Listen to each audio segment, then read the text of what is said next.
को जो आज हमारे इस वर्चुअल मीट में और कुछ पत्रकार जो यहाँ लाइव भी मौजूद हैं कोरोना के सारे एप्रोप्रिएट बिहेवियर के साथ, उनको मैं बहुत बहुत धन्यवाद दूंगा कि इस घड़ी में आप लोग हमारे साथ आज खड़े हैं। बंधुगण, बहुत दुख के साथ कहना पड़ रहा है कि आज कोरोना काल में जब देश कोरोना के साथ लड़ रहा है, हमें यह पीसी करना पड़ रहा है और मुख्यतः यह प्रेस कॉन्फ्रेंस बंगाल में जो स्थिति अभी बन के उभरी है, जिस प्रकार से वहां हिंसा हो रही है, उस विषय को लेकर है। प्रजातंत्र में आज जो जिस प्रकार का मंजर हम बंगाल में देख रहे हैं, विश्वास नहीं हो रहा है। आज से पहले हिंदुस्तान में कभी इस प्रकार का मंजर किसी चुनाव के बाद किसी भी राज्य में हम में से किसी ने नहीं देखा था। बहुत दुखद है। धू धू करके आज बंगाल जल रहा है। दुख के साथ मुझे कहना पड़ रहा है, लोकतंत्र में जीत के बाद गरिमा होनी चाहिए। लोकतंत्र में जीत के बाद ग्रेशियसनेस होनी चाहिए। जीत को एक्सेप्ट करने में एक गरिमामय तरीका होना चाहिए। आज बंगाल में ये जो तरीका है, जिस प्रकार से आज हम वहां हिंसा देख रहे हैं, ये किसी ने भी नहीं सोचा था कि हिंदुस्तान के लोकतंत्र का इस प्रकार से किसी राज्य में धज्जियां उड़ेंगी। मुझे ये कहते हुए और मुझे ये प्रेस कॉन्फ्रेंस करते हुए भी बहुत दुख हो रहा है। बंधुगण, दिल दहलाने वाले दृश्य सोशल मीडिया में, टेलीविजन चैनल्स के माध्यम से हम सभी देख पा रहे हैं। रूह कांप उठती है ऐसे दृश्य देख के। लोगों के घर में आग लगा दिए गए हैं, लोगों के घर तोड़े जा रहे हैं, कार्यकर्ताओं की हत्या की जा रही है, अराजकता सड़क पर पूरी तरह से छा गई है। काले बादल आज बंगाल के ऊपर हिंसा के रूप में मंडरा रहे हैं और संपूर्ण रूप से वहां जो प्रशासन है वो चरमरा गई है, वो समाप्त हो गया है।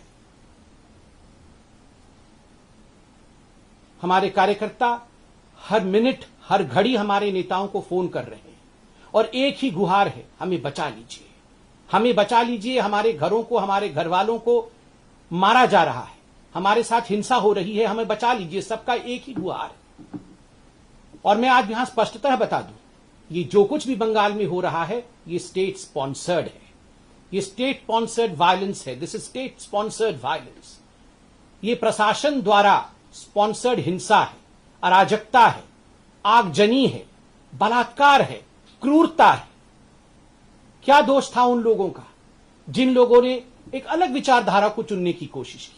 बंधुगण, बंगाल में 2.28 करोड़ 2,28,00,000 बंगालियों ने, हमारे साथियों ने हमें वोट दिया है।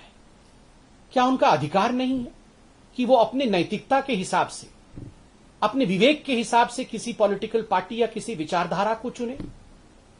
उनको कौन बचाएगा? क्या ममता जी की सरकार, क्या बंगाल की टीएमसी की सरकार, क्या वहां की प्रशासन इनके प्रति निष्ठुर रहेगी?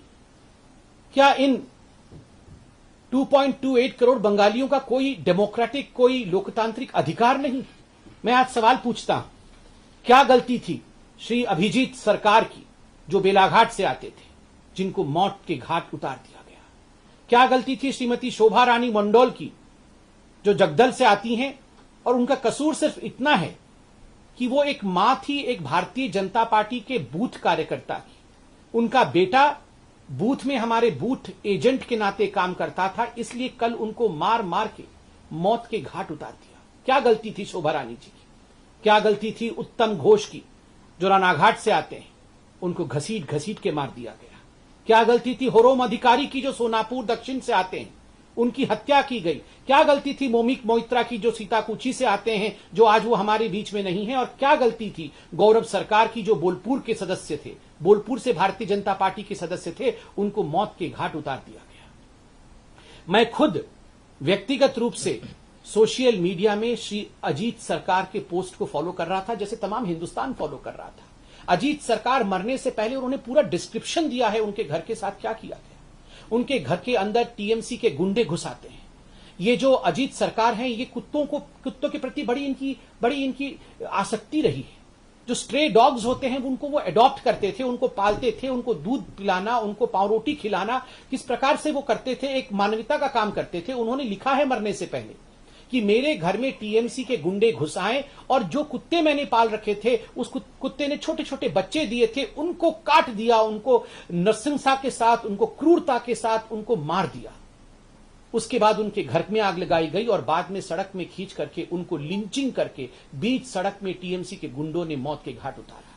उनकी गलती सिर्फ इतनी थी कि उन्होंने भारतीय जनता पार्टी के लिए काम करने को स्वीकार किया था।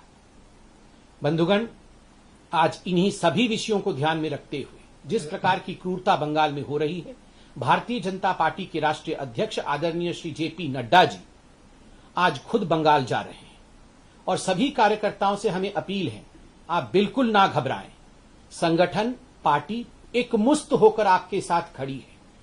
पार्टी के अध्यक्ष अर्थात स्वयं पार्टी आज आपके साथ खड़ी रहेगी, आपके घर पर आएगी, आपसे अध्यक्ष जी मिलेंगे। आपके दुख और सुख के बेला में, आपके दुख और सुख के बेला में हम एकजुट होकर लोकतंत्र को बचाने का कार्य करेंगे। और मैं याद दिलाऊं, ये वही जेपी नड्डा जी हैं, ये वही हमारे अध्यक्ष हैं जिनके ऊपर ममता जी की क्रूरता उस समय भी हमने देखा था जब डायमंड हार्बर जाते समय उनके ऊपर पत्थरों की बौछार हुई थी।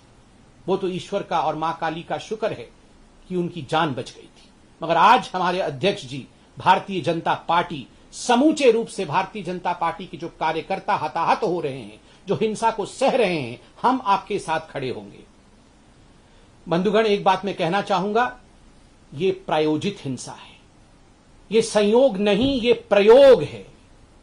ये डराने की कोशिश है कि हिम्मत तुम्हारी जो लोकतांत्रिक तरीके से तुम किसी सत्ता में आने की कोशिश करो, हिम्मत तुम्हारी जो तुम लोकतांत्रिक तरीके से लोगों के मन में घर करके लोगों के सेवक बनने की चेष्टा करो। अगर ऐसा कहीं करोगे तो हम तुम्हारे लोगों को मार डालेंगे, उनके घर जला देंगे, महिलाओं के साथ बलात्कार करेंगे। जो दृश्य महिलाओं के देखने को आ रहे हैं, रूह कांप उठता है। महिलाओं को घरों से निकाल कर बाहर बीच सड़क पे गैंगरेप करना, उनके साथ बलात्कार करना, उनके कपड़े फाड़ देना, अर्धनग्न अवस्था में उनके साथ जिस प्रकार का व्यवहार किया जा रहा है, ये किसी भी सभ्य राज्य में, किसी भी सभ्य संगठन में, किसी भी सभ्य संस्थान में ये नहीं हो सकता है। इसके लिए कोई स्थान नहीं। मैं ममता जी से अपील करना चाहूंगा, ममता जी आप जीती हैं, उसके लिए बधाई सबने दिया है आपको, जीत में गरिमा। और सबसे बड़ी बात है, आप एक महिला मुख्यमंत्री हैं। आपने अपने आप को बंगाल की बेटी बताया है। जिन माताओं के साथ बलात्कार हो रहा है, जिन बच्चियों को घर से बाहर निकाल के मारा जा रहा है, क्या वो बंगाल की बेटी नहीं है? क्या वो महिला नहीं है? Do they deserve this? क्या उनके साथ इस प्रकार का व्यवहार होना चाहिए? ममता जी, आप अपने दिल के अंदर झांक करके देखे, एक बार अपने दिल से पूछे कि उन माताओं ने क्या गलती की थी। सिर्फ इतनी गलती की थी कि उन्होंने भारतीय जनता पार्टी को वोट किया। बंधुगण, मैं यह भी पूछना चाहूंगा ममता जी की पार्टी से, और मैं इसलिए कह रहा हूं कि यह संयोग नहीं प्रयोग है, यह प्रायोजित है, क्योंकि ममता जी के उस भाषण को जरूर सुनाइए। चुनाव से पहले ममता जी ने भाषण देते हुए कहा था, एक दिन ऐसा भी आएगा, यह चुनाव तो समाप्त हो जाएगा, चुनाव समाप्त होने के बाद सीआरपीएफ भी अपने घर चली जाएगी, चलो थोड़े दिन रुक भी जाएगी, उसके बाद तो घर चली जाएगी, मगर उसके बाद का समय हमारा होगा, उसके बाद का समय टीएमसी का होगा, हम भी देखेंगे उसके बाद क्या होगा, हम भी देखेंगे। ममता जी, कभी भी जो सेवक होता है वो इस प्रकार नहीं कहता है। आज पूरा हिंदुस्तान, पूरा विश्व देख रहा है बंगाल में क्या हो रहा है, और शांति की अपील भी आप इस प्रकार करती है। शांति की अपील में भी अशांति, शांति की अपील में आप कहती हैं कि हमारे साथ तो बीजेपी वालों ने अत्याचार किया, सीआरपीएफ वालों ने अत्याचार किया, मगर चलो आप लोग ऐसा मत करो। ये कोई शांति की अपील है? ये शांति में भी जहर घोलने की चेष्टा है। कहीं ना कहीं आप इंगित कर रही हैं कि जो हो रहा है वो सही हो रहा है। बंधुगण, अंत में मैं इतना ही कहना चाहूंगा, ये जो टीएमसी पार्टी है, आपको याद होगा कहीं भी कुछ घटना घटती थी तो ये डेलीगेशन भेजती थी। डेलीगेशन उत्तर प्रदेश में, डेलीगेशन कर्नाटक में, डेलीगेशन मध्य प्रदेश में, और हर जगह जाके ये फोटो टूरिज्म करके इनका डेलीगेशन आता था। इनके 4-5 सदस्य हैं जो परमानेंट डेलीगेशन के मेंबर हैं। ममता जी, एक भी डेलीगेशन आपने इन हिंसा ग्रसित राज्यों, इन हिंसा ग्रसित क्षेत्रों में भेजा है? बंगाल के अंदर जिन माताओं का कत्ल हुआ, जिन माताओं के साथ गैंगरेप हुआ, उनके घर में या जिनके घर को फूंक दिए गए, उनके घर में कोई डेलीगेशन आपका गया है? नहीं गया है। कब जाएगा? कब ये शांति होगी? और मैं दूसरे पार्टियों से भी पूछना चाहता हूं, आप safe democracy, safe constitution, safe India, fascist India, ये सब पूरे विश्व में आप लोग जाके कहते थे। राहुल गांधी हर जगह आप जाके कहते थे। आज कांग्रेस के आपके कार्यकर्ता त्राहिमाम त्राहिमाम बंगाल में कर रहे हैं। भूल जाइए भारतीय जनता पार्टी को। भारतीय जनता पार्टी, हम तो नड्डा जी आज हमारे साथ खड़े हैं, पार्टी पूरी खड़ी है, हम तो लड़ रहे हैं और लड़ेंगे भी। आपके कार्यकर्ता मर रहे हैं, अधीर रंजन चौधरी और एनएसयूआई के लोग गुहार लगा रहे हैं। एक ट्वीट आपका नहीं होता है, आप जगते नहीं है बस सिर्फ इसलिए क्योंकि आपको सैडिस्टिक प्लेजर मिल रहा है। मुझे बहुत दुख के साथ कहना पड़ रहा है कि जिस समय सभी को एकजुट होना चाहिए, क्योंकि हिंदुस्तान के डेमोक्रेसी, हिंदुस्तान के लोकतंत्र से बड़ा पूरे विश्व में कोई लोकतंत्र नहीं है, उस डेमोक्रेसी को अगर रक्त रंजित कर दिया जाएगा तो इसमें कोई पार्टी का विषय नहीं है, ये मानवता का विषय है। मानवता के लिए हमें एक होना पड़ेगा। और मैं सिर्फ इतना याद दिला के अंत करूंगा अपने वक्तव्य को कि आज 80 सीटों के साथ भारतीय जनता पार्टी मुख्य विपक्षी पार्टी है। We are the main opposition party today in Bengal and the main opposition party takes a pledge. हम ये प्रतिज्ञा करते हैं कि हम अपने कार्यकर्ताओं को और हम वो 2.28 करोड़ बंगालियों को जिन्होंने हमारे नीति, हमारे विचार के प्रति अपनी प्रतिबद्धता दिखाई है, उनके साथ हम खड़े होंगे, उनके अधिकारों की आवाज हम बनेंगे। धन्यवाद मित्रों। मेरे साथ था मेरे भाई, बंगाल के जाने माने चेहरे, इस देश के एक जाने माने बुद्धिजीवी डॉक्टर अनिर्बान गांगुली जी, जो खुद इस चुनाव में चुनाव लड़के भी आए। भोलपुर में बहुत अच्छा प्रदर्शन भी उन्होंने किया, क्योंकि ग्राउंड रियलिटी वो जानते हैं। खुद कई हजार फोन इनको आ रहे हैं। मैं उनसे निवेदन करूंगा कि वो आप सबको संबोधित करे, बंगाली में भी करे, अंग्रेजी में भी करे, ताकि पूरा देश, पूरा विश्व समझ सके कि आखिरकार बंगाल में क्या हो रहा है। आदरणीय अनिर्बान जी। धन्यवाद সম্বিত দা। যিনি সম্পূর্ণ পশ্চিমবাংলার পুরো ইলেকশনটা লড়লেন বাংলার নিজের মেয়েকে চায় স্লোগান দিয়ে, সেই বাংলার নিজের মেয়ে কোট অ্যান্ড কোট যখন ইলেক্টেড হলেন, তখন সেই মুহূর্ত থেকে পশ্চিমবাংলার মা বোনেদের অবস্থা অসহ্য হয়ে গেছে। আজকে আমরা পশ্চিমবাংলায় ফ্যাসিজমের নগ্ন নাচ দেখতে পাচ্ছি গত কয়েকদিন ধরে, এবং এটা যে সুপরিকল্পিত সুনিয়োজিত একটি চেষ্টা সেটা পরিষ্কারভাবে বোঝা যাচ্ছে।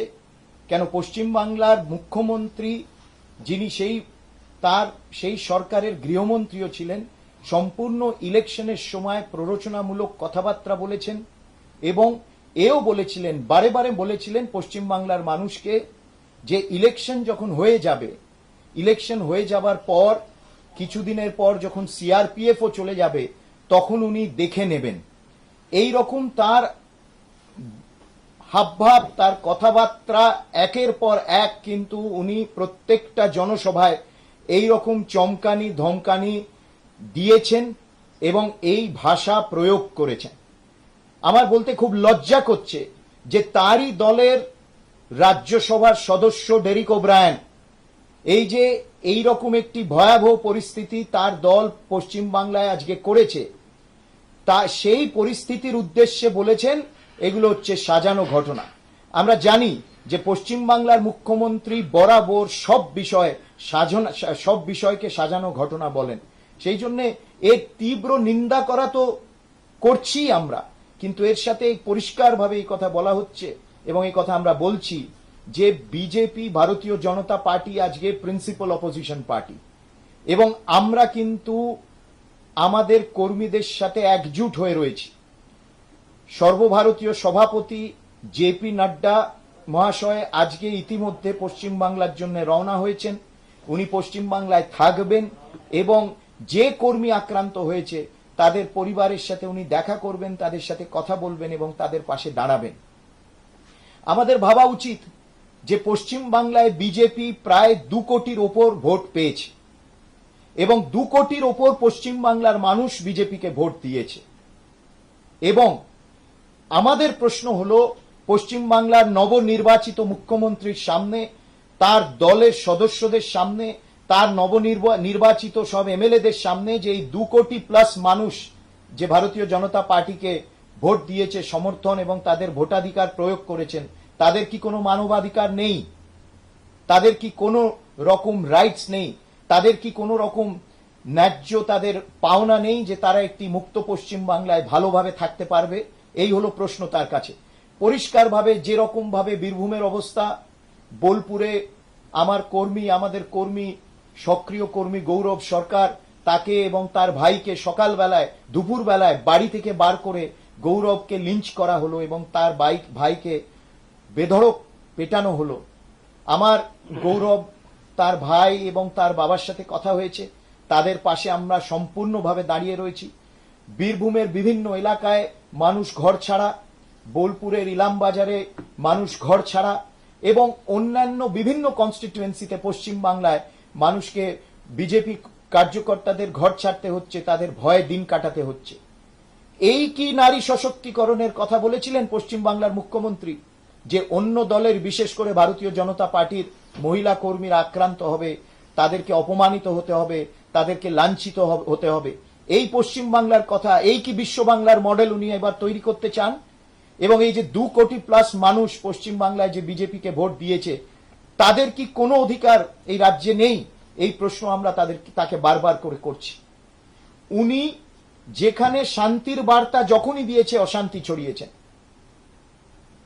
কথায় কথায় বিভিন্ন জায়গায় উনি ডেলিগেশন পাঠান, সারা ভারতবর্ষে ডেলিগেশন পাঠান। উনি কি একবারের জন্য এইসব জায়গায় ডেলিগেশন পাঠিয়েছেন? এই হলো প্রশ্ন। ওনার পার্টির টিকিটে ওনার মন্ত্রীরা এবং ওনার নেতারা যারা জিতে এসছেন, তাদের কি মানুষের প্রতি কোনো দায়বদ্ধতা নেই? এবং এই খবর আমরা বারে বারে পাচ্ছি যে তাদের নিচু তরার নেতারা এই সব এমএলএ এবং মন্ত্রীদের উস্কানিতে হারমাদ বাহিনী নিয়ে, বাইক বাহিনী নিয়ে তারা বিভিন্ন জায়গায় শহরে ঘুরছে, গ্রামে ঘুরছে, তারা শাসাচ্ছে। এখনো অনেক কর্মীদের ফোনে কিন্তু অ্যানোনিমাস কলস আসছে, সেখানে তাদেরকে হুমকি দেওয়া হচ্ছে, প্রাণনাশের হুমকি দেওয়া হচ্ছে। পশ্চিমবাংলার মুখ্যমন্ত্রীর মন্ত্রী, খুব প্রিয় মন্ত্রী ফিরহাদ হাকিম, কিছুদিন আগে তিনিও উস্কানিমূলক, প্ররোচনামূলক এবং শাসিয়ে কথা বলেছিলেন এবং যেমন তার মুখ্যমন্ত্রী বলেছিলেন তেমনটি উনি বলেছিলেন। এর কথার সারমর্ম হচ্ছে যে ইলেকশন শেষ হোক, সেন্ট্রাল বাহিনী বেরিয়ে যাক, তারপর সবাইকে দেখে নেব। পরিষ্কার কথা হচ্ছে দেখে নেব। আজকে পশ্চিম বাংলায় যা হচ্ছে, এ হচ্ছে একটি পোগ্রম এবং এ হচ্ছে জেনোসাইডের দিকে যাচ্ছে। কিন্তু একতরফা ভারতীয় জনতা পার্টি কর্মীদের এবং সমর্থকদের মারধর করা হচ্ছে, বাড়িঘর ছাড়া হচ্ছে, ঘর ছাড়া করা হচ্ছে। এই ঘর ছাড়ার রাজনীতি এমন একটি চরম পর্যায়ে পৌঁছেছে যে আমাদের ভাবতে হবে যে আগামী দিনে এই রকমই পশ্চিম বাংলা চলবে নাকি এর অবসান ঘটবে। এবং যে সকল মানুষজন, কেননা একেবারেই কানে আসছে না যে বিদ্বজ্জন, বাঙালি সমাজের বিদ্বজ্জনরা সব চুপ করে রয়েছেন, তাদের কোনো টু শব্দ কিন্তু আমাদের কানে আসছে না। আজকে 3 দিন হয়ে গেল। যারা উঠতে বসতে ভারতের রাষ্ট্রপতিকে চিঠি লিখত প্রধানমন্ত্রী নরেন্দ্র মোদীর বিরুদ্ধে, যারা উঠতে বসতে প্রেস কনফারেন্স করতেন মানবাধিকার রক্ষার জন্য, যারা উঠতে বসতে কলকাতার প্রেস ক্লাবে গিয়ে প্রেস কনফারেন্স করে সেখানে মানবাধিকার রক্ষা করার আহ্বান জানাতেন, তারা গত 72 ঘন্টা হয়ে গেল কিন্তু তারা চুপ করে আছে। কেন তারা চুপ করে আছেন? আমার এই প্রশ্ন তাদের কাছে। আপনারা কি বেনিফিটেড? আপনারা কি পাবার রাজনীতি করেন তৃণমূলের সাথে, তৃণমূল কংগ্রেসের নেত্রীর সাথে? তাদের আমরা কিন্তু কোন রকম কথাবার্তা আমি শুনতে পেলাম না। এবং যারা পশ্চিম বাংলার মানুষ, যারা তৃণমূল কংগ্রেসকে ভোট দিয়েছেন, তাদের কাছে আমার একটি অ্যাপিল এবং একটি প্রশ্ন, যে আপনারা নিজেদের কনসিয়েন্সে, নিজেদের অন্তরে একবার উকি মেরে দেখবেন যে আজকে যেটা হচ্ছে সেটা ঠিক হচ্ছে কিনা। আজকে যে পরিস্থিতি পশ্চিম বাংলায়, মানে এটা আমরা ভাবতে পারি যে স্বাধীন ভারতবর্ষ, স্বাধীন পশ্চিম বাংলায়, স্বাধীন ভারতবর্ষে এই রকম ভোট হবে, মানুষ গণতান্ত্রিক পদ্ধতিতে তার ভোট প্রয়োগ করবে, ভোটাধিকার প্রয়োগ করে তার মতামত ভোট বাক্সে দেবে, তারপর তাকে এইরকম ভুগতে হবে। এই কি বারবার যে বলছিলেন যে খেলা হবে, এই কি খেলা? এই কি খেলা হওয়ার ছিল? গণতান্ত্রিক ভারতবর্ষে, স্বাধীন ভারতবর্ষে মানুষের সাথে এই খেলা কি পশ্চিমবাংলার মুখ্যমন্ত্রী এবং তার দল করতে চেয়েছিলেন? আমার এই প্রশ্ন। এবং যারা আজকে তৃণমূল কংগ্রেসকে ভোট দিয়েছেন তাদের কাছে আমার আবেদন এবং প্রশ্ন যে আপনারা নিজেদেরকে জিজ্ঞেস করবেন, এই পশ্চিমবাংলা আপনারা চেয়েছিলেন? এই তৃণমূল কংগ্রেসের ব্যবহার আপনারা চেয়েছিলেন এবং এই রকমই আগামী দিনে কি চলবে সেজন্য সম্বিতদা যেটা বললেন পরিষ্কার যে ভারতীয় জনতা পার্টির সর্বোচ্চ নেতৃত্ব একেবারে এক হয়ে দাঁড়িয়ে রয়েছে তাদের কর্মীদের সাথে। ইতিমধ্যে সর্বভারতীয় সভাপতি যাচ্ছেন। আমি নিজেও আবার পশ্চিম বাংলায় আমি দিল্লিতে এসেছিলাম। দিল্লিতে এসে কালকে আমাদের দীর্ঘক্ষণ বৈঠক হয়েছে এবং সেই বৈঠকে অনেক নির্ণয় নেওয়া হয়েছে।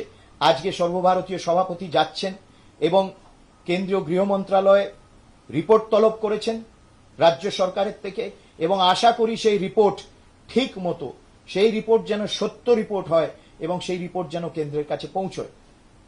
এবং সকল ভারতীয় জনতা পার্টির কর্মীদের উদ্দেশ্যে আমরা এই কথা বলতে চাই, আমরা যারা এখানে রয়েছি এই কথা বলতে চাই যে সম্পূর্ণ দল, যেটা সম্বিতদা বলেছেন, সম্পূর্ণ দল সারা দেশের কর্মী, ভারতীয় জনতা পার্টির কর্মী, তারা তোমাদের সাথে আছে। পশ্চিমবাংলার মানুষ যারা ভারতীয় জনতা পার্টিকে সমর্থন করেছে তাদের সাথে আছে, পশ্চিমবাংলার সকল ভারতীয় জনতা পার্টির কর্মীদের সাথে আছে।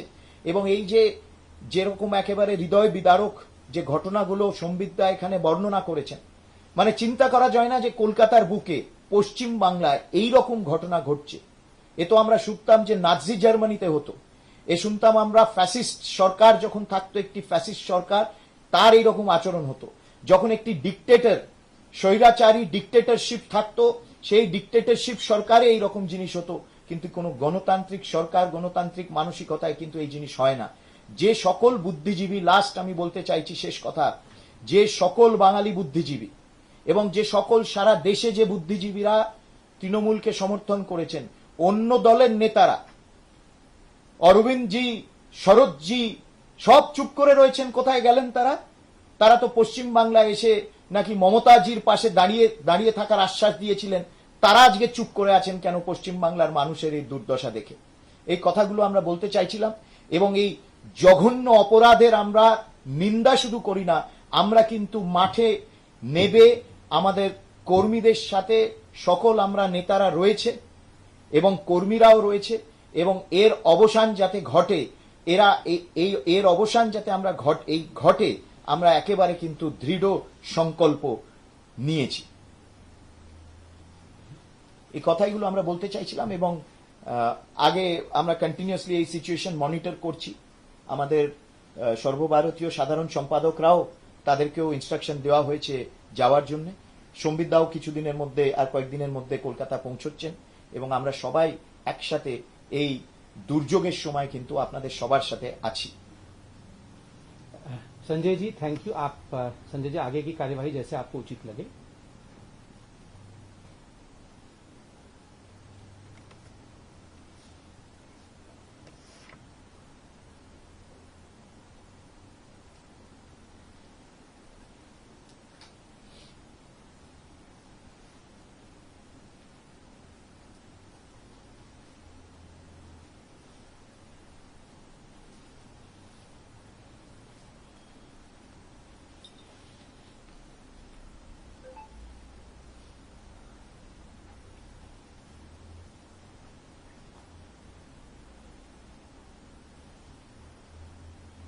संबित जी, मेरा सवाल आपसे है। हाँ, यहाँ एक नीरज जी सवाल पूछ रहे हैं। संजय जी आपकी अनुमति हो तो, यहाँ नीरज जी व्यक्तिगत रूप से मौजूद हैं एबीपी न्यूज से, आपकी अनुमति हो तो मैं सवाल ले लूं।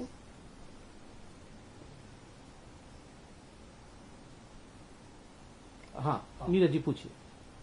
संबित जी, मेरा सवाल आपसे ये है कि बंगाल में चूंकि अब आप प्रमुख विपक्षी दल के रूप में है, केंद्र में आपकी सरकार है और बंगाल में लगातार भारतीय जनता पार्टी के कार्यकर्ताओं को मारा जा रहा है, पीटा जा रहा है, उनकी हत्याएं हुई हैं। क्या आपको लगता नहीं कि पश्चिम बंगाल में राष्ट्रपति शासन लगाने के सारे वो सर्कम चांसेस हैं जो किया जा सकता है? तो क्या आप लोग केंद्र सरकार से, राष्ट्रपति से इस बारे में कोई बात करेंगे, उनसे डिमांड करेंगे कि पश्चिम बंगाल में राष्ट्रपति शासन लगाया जाए? देखिए नीरज जी, सबसे बड़ी बात है कि भारतीय जनता पार्टी एक लोकतांत्रिक पार्टी है। लोकतंत्र में, प्रजातंत्र में हम संपूर्णतः विश्वास रखते हैं। पूरी एक प्रक्रिया होती है। अगर किसी राज्य में हिंसा होती है तो उसकी एक प्रक्रिया होती है, उसका आंकलन किया जाता है। और जैसे अभी बताया गया कि इन सभी विषयों पर गवर्नर ने भी वहां के लोकल जो प्रशासनिक अधिकारी हैं, इंक्लूडिंग होम सेक्रेटरी इत्यादि को बुलाया था, तलब किया था, उनसे पूछा था और ठीक उसी प्रकार MHA ministry of home affairs ने एक रिपोर्ट तलब किया है बंगाल के सरकार से, बंगाल में किस प्रकार की परिस्थितियां हैं। जब वो रिपोर्ट आ जाएंगी, इन सभी विषयों पर होम मिनिस्ट्री चिंता करेगी। चिंता करने के बाद जो भी निर्णय लेना होगा वो होम मिनिस्ट्री लेगी। हम लोग पार्टी के कार्यकर्ता हैं, प्रवक्ता हैं, बिल्कुल सही बात है, पार्टी संपूर्ण रूप से अपने कार्यकर्ताओं के साथ खड़ी रहे। इन सब विषयों में हम अपने मत को रखते हैं, किंतु जो भी प्रशासनिक प्रक्रिया होती है वो प्रशासन के अधिकारी ही लेते हैं। धन्यवाद।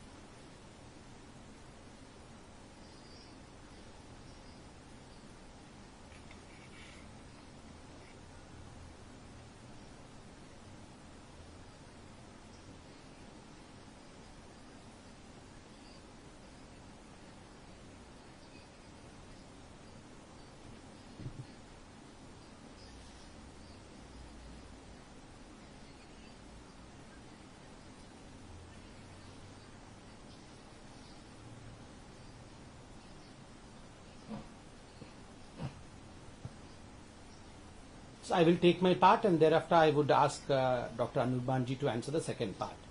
Payal, first and foremost, I would request you also to be extremely safe, because you all have been following your timeline in the social media, and we have seen as to how some of the goons, in fact, have attacked you while you were in the counting center of Subhendu Adhikari ji in Nandigram. So that is for the world to see.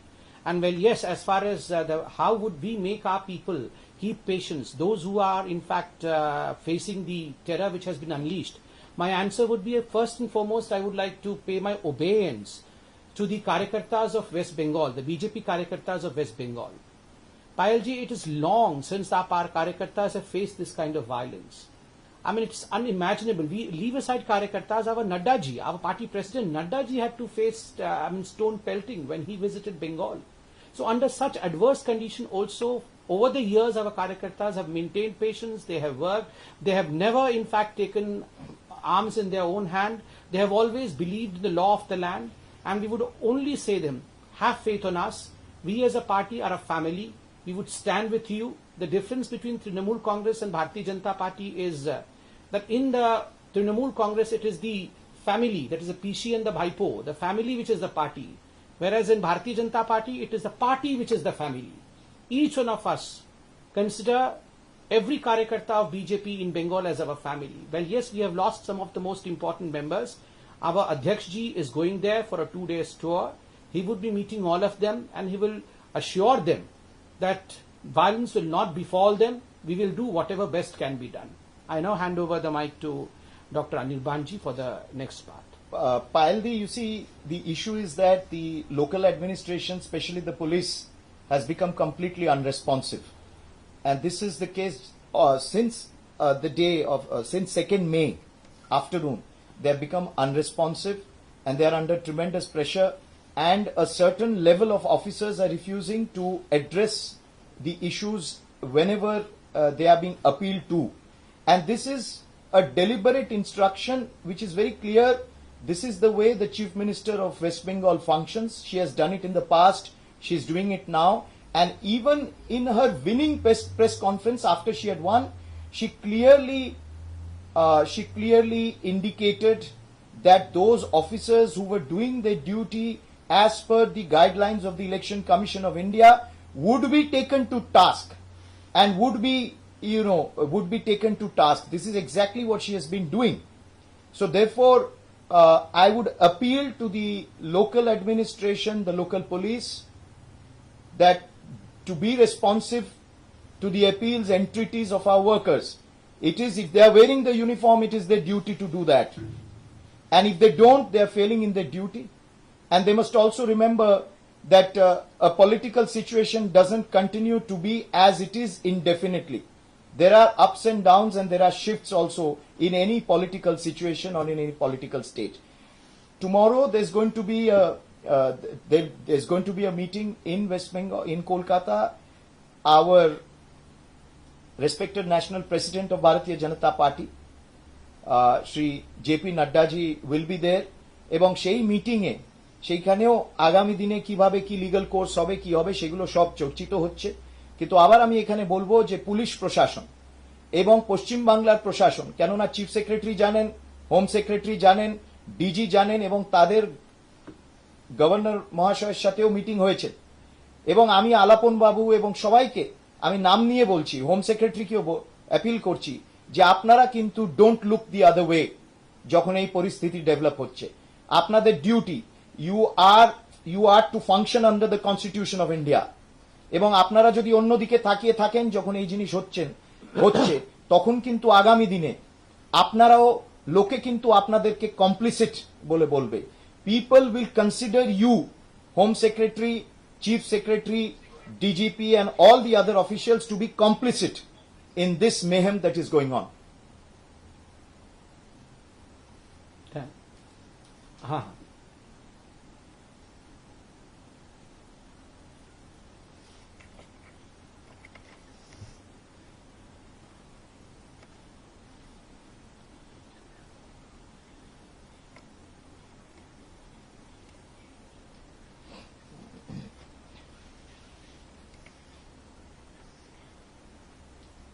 See, as in fact has been kept that our party president Nadda ji is on his 2-day visit to West Bengal, and of course all these issues will crop up.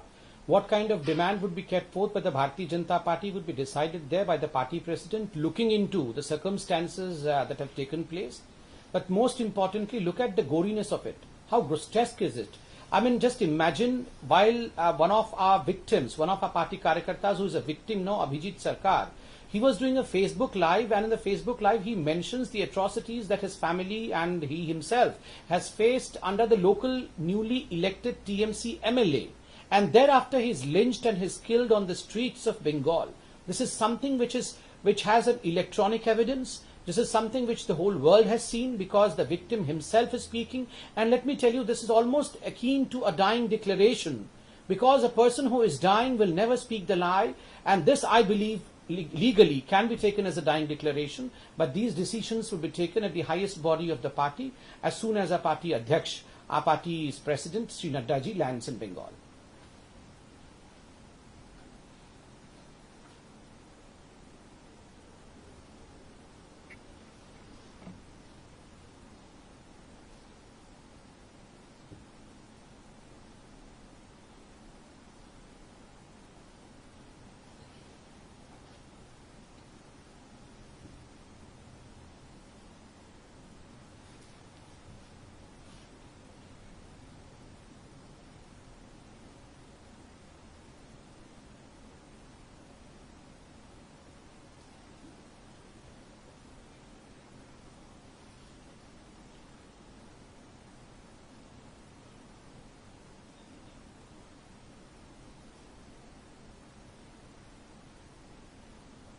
नहीं, आपने भी ये सवाल पूछा, और इससे पहले पायल जी ने भी यही सवाल पूछा था कि क्या लीगल ऑप्शंस हमारे पास होंगे, कानूनी पहलू हम किस प्रकार से हैंडल करेंगे। और बिल्कुल सही सुझाव आपने दिया है कि उच्चतम और सर्वोच्च न्यायालय के दरवाजे को हम खटखटाएंगे या नहीं। मुझे लगता है अभी केंद्र सरकार ने एक रिपोर्ट भी मांगा है। आदरणीय नड्डा जी अभी बंगाल पहुंच रहे हैं। सभी स्थितियों को देख करके ये निर्णय किया जाएगा, और हमारे कार्यकर्ताओं को बचाने के लिए, और केवल हमारे कार्यकर्ता ही नहीं, जिन लोगों ने लोकतंत्र के इस महापर्व में भाग लिया, अगर उनका जानो माल खतरे में है, तो लोकतंत्र को बचाने के लिए और उन लोगों को बचाने के लिए, उन बंगालियों को बचाने के लिए हमें कहीं भी जाना पड़े, हमें अगर हाईकोर्ट जाना पड़े, हमें अगर सुप्रीम कोर्ट जाना पड़े, तो हम हर दरवाजे को खटखटाएंगे, मगर किसी भी कीमत पर लोकतंत्र पर आंच नहीं आने देंगे।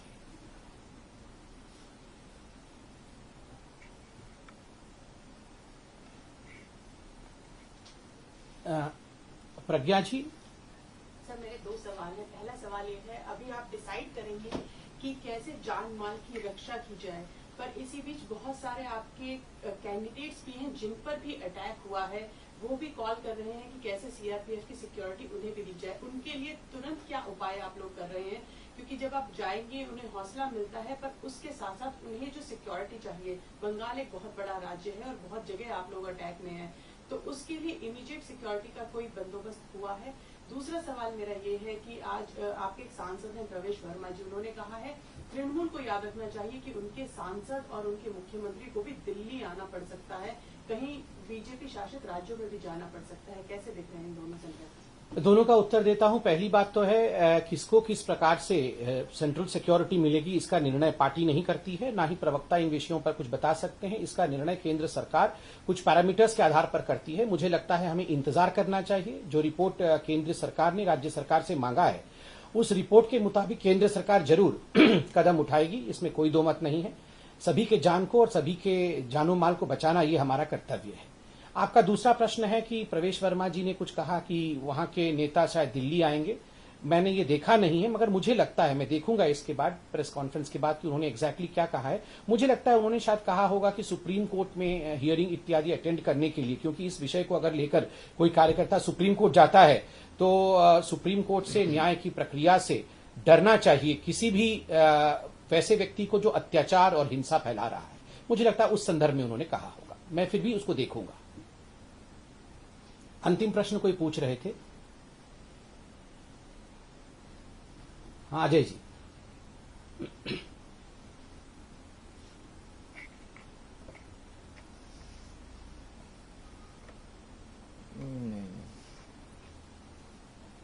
देखिए अजय जी, अभी ये विषय नहीं है कौन व्यक्ति किस विचारधारा के प्रति जा रहा है, कहां जा रहा है, राजनीतिक समीकरण क्या है, ये महत्वपूर्ण नहीं है। अभी लोगों के ऊपर अत्याचार ना हो, प्रजातंत्र कहीं दहलीज पे अपनी दम न तोड़ दे। हम जो खून खराबा हो रहा है वो खून खराबा कैसे रोके जाए, मुझे लगता है दिस इज द प्रायोरिटी। अभी ये प्रायोरिटी है। अभी राजनीतिक समीकरण बिल्कुल महत्वपूर्ण नहीं है। हमारी पार्टी राजनीति से ऊपर प्रजातंत्र को रखती है, लोकतंत्र को रखती है। हम अभी उस पर ध्यान देंगे। আর সকাল থেকে মানে গত দুদিন থেকে আমাদের যারা কর্মীরা আছে যারা আক্রান্ত হচ্ছে ঘর ছাড়া হচ্ছে তাদেরকে কোথায় সেফ হাউসে সেফ কাস্টাডিতে পাঠানো, তাদের সব প্রভিশনস ব্যবস্থা করা, এইগুলো পুরো দমে চলছে।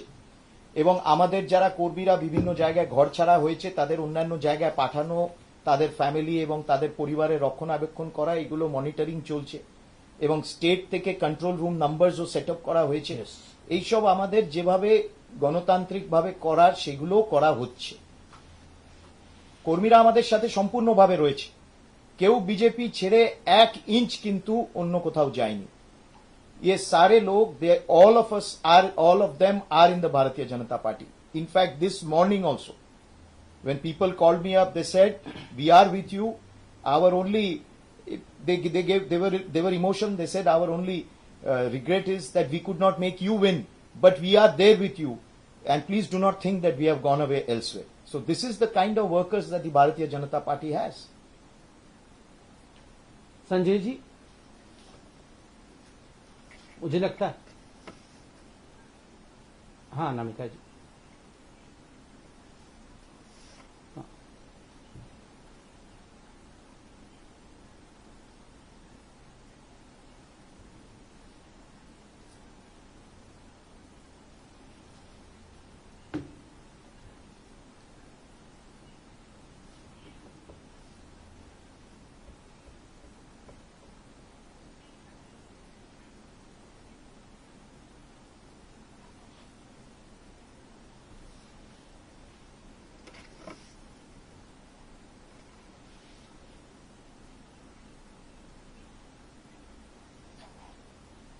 देखिए अनामिका जी, आपके इस चैनल के माध्यम से और आज जिस वर्चुअल मीट में आप सभी बड़े पत्रकार जुड़े हुए हैं, एक बात भारतीय जनता पार्टी का एक छोटा सा कार्यकर्ता होने के नाते, एक प्रवक्ता होने के नाते, हम दोनों भाई जो यहां बैठे हैं, हम लाखों करोड़ों अपने कार्यकर्ताओं को, और केवल कार्यकर्ताओं को ही नहीं, जिन लोगों ने हमारे पार्टी को वोट दिया और जिन लोगों ने हमारे पार्टी को वोट नहीं भी दिया, उन लोगों को आश्वासित करना चाहते हैं कि आप बिल्कुल निश्चिंत रहिए। हम केंद्र सरकार में हैं, हम लोकतंत्र में विश्वास रखने वाली पार्टी है। किसी भी कीमत पर आप पर आंच नहीं आने देंगे। हम आपके साथ खड़े रहेंगे। और सबसे बड़ा प्रमाण है कि भारतीय जनता पार्टी के राष्ट्रीय अध्यक्ष जेपी नड्डा जी स्वयं बंगाल की भूमि में जा रहे हैं।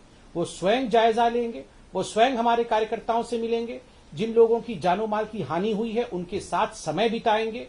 एक एक विषय पर वो रिपोर्ट खुद तैयार करेंगे। जब पार्टी का मुखिया खुद खड़ा हो तो मुझे लगता है इससे एक बहुत बड़ा विश्वास तैयार होता है। और आज हम भी कहना चाहते हैं, किसी भी कीमत पे आप डरिए मत। हम लोग सत्य के राह पे हैं। सत्य परेशान जरूर हो सकता है, सत्य पराजित किसी भी कीमत पर नहीं होगा और हम होने भी नहीं देंगे। जी दादा। जी ज्योतिदा। हाँ ज्योतिदा, শুনতে পাচ্ছি। हाँ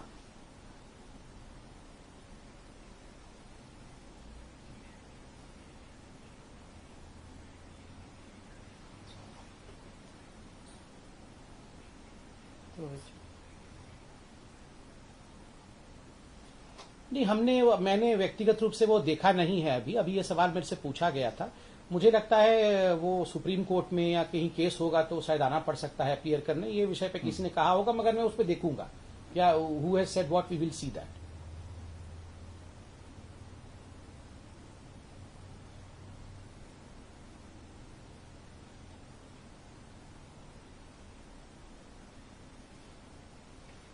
ये देखिए, जो कैंडिडेट्स थे जिन्होंने चुनाव लड़े, जिनको हमारे कार्यकर्ताओं ने समर्थन किया, आप सोचिए उनकी मनस्थिति क्या होगी। एक एक मिनट में उनको कार्यकर्ता फोन कर रहे हैं कि हमारे ऊपर अत्याचार होगा। स्वाभाविक है, वो अभिभावक है हमारे कार्यकर्ताओं को, तो बहुत सारी चिंता उनके मन में है, किस प्रकार से बचाया जाए उनको कार्यकर्ताओं को, उसकी वो चिंता कर रहे हैं। और सोशल मीडिया में हमारे नेता एक्टिव हैं, इन सब विषयों पे वो चिंतन मनन करते हैं। मगर अंतिम निर्णय जो है, ये निर्णय पार्टी के अध्यक्ष खुद जा रहे हैं। सब कुछ देखने के पश्चात, सर्कमस्टेंसेस को उनकी मुआयना करने के पश्चात खुद अध्यक्ष जी ही लेंगे। धन्यवाद।